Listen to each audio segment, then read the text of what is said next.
Hello there, it is Jo from Minerva and I have a teeny weeny tutorial for you today for a small bust adjustment on a princess seam. I've been working on this new look dress here and it has a princess seam down to a waistband, but if you have a smaller bust then you might find you're getting a little bit of wrinkling above and around the bust area, so you'll be needing to take out some of that bust shaping without affecting your armhole or where it joins the waistband. When you make a small bust adjustment to any bodice pattern, then you will be affecting the length. So quite often, if you've got a small bust area, then your bodice length will be too long because you haven't got anything filling the fabric and lifting it up away from your waistline. So quite often, bodices on a small busted person will be too long in the body. So you need to make sure that although you're concentrating on getting your bust fit correct, that you're also getting your waistline in the correct place. You can do that adjustment at the same time that you do your small bust adjustment, but your small bust adjustment will affect the length of your bodice pieces. As with all pattern adjustments, whatever alteration you make on one pattern piece will also affect another pattern piece, so you need to make sure that when you've done your alteration that you double check all your notches match up again and all of your seam lines are the same length. Let's head over to the cutting table and I'll show you a couple of things to explore if you're looking to make a small bust adjustment on a princess seam. It's quite simple and it's much easier than a full bust adjustment. So you need to make a toile or tissue fit your front piece. So this is the front piece which is cut on the fold, so this would open out and you'd have the neckline, and this is the side front and this fits into here, which makes a curved shape, and already you can see that this is quite a steep curve. So when you've tried your tissue fit on or your toile on, you might see wrinkling above your bust apex here, or you might see a sort of dimple here around the apex. So have a look at where you've got the most wrinkling and excess fabric.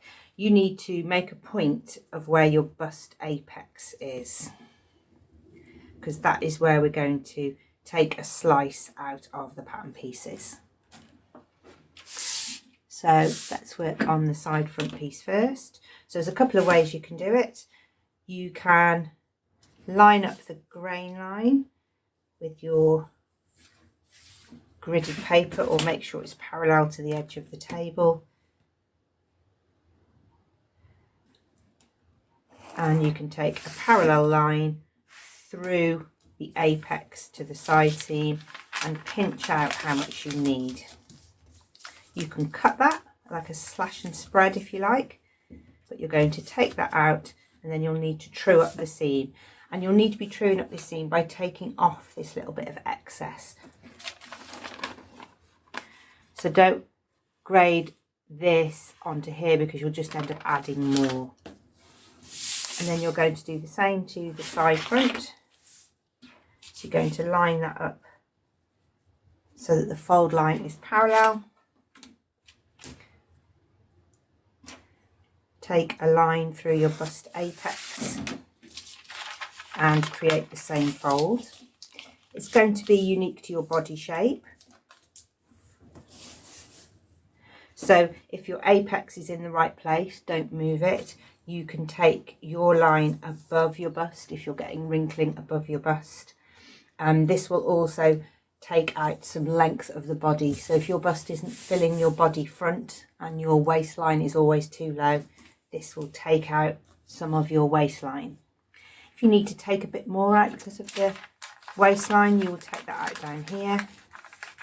And whatever you do to the centre front, you need to do to the side front.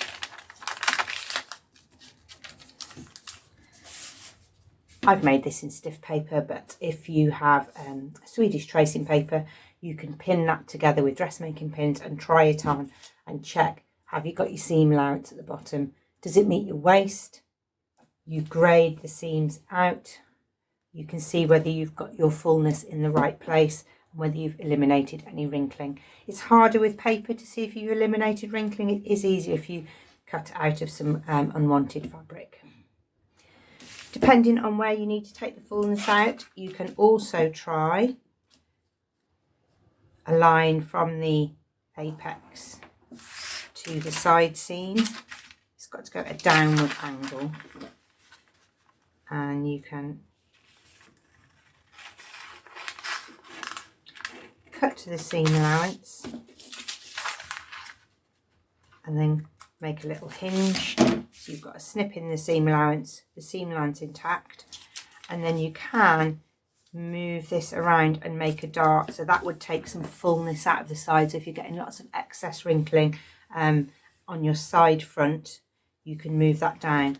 If you move that down, you will then need to add a little bit back at the bottom, so whatever you've taken off there you will need to put back down on here or back on there. So you need to offer up your side back piece and check that your seams match, but that will take a little fullness out, but it will keep the princess seam shape.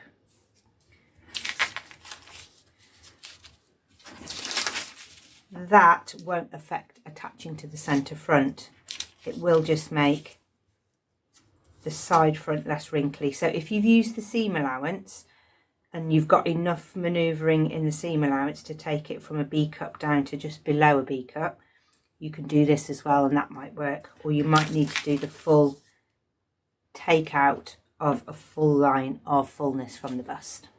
So you'll need to experiment, but there's a couple of things that you can try out.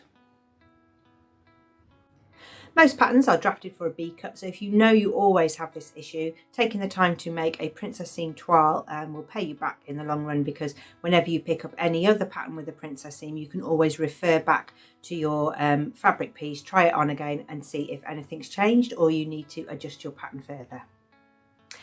Thank you very much for watching. Do head over to Minerva, where you'll find other tutorials. There's sew-alongs, pattern pairings, fabric focus, lots of educational ones, loads of inspiration from the Minerva team, and we'd love to see you there.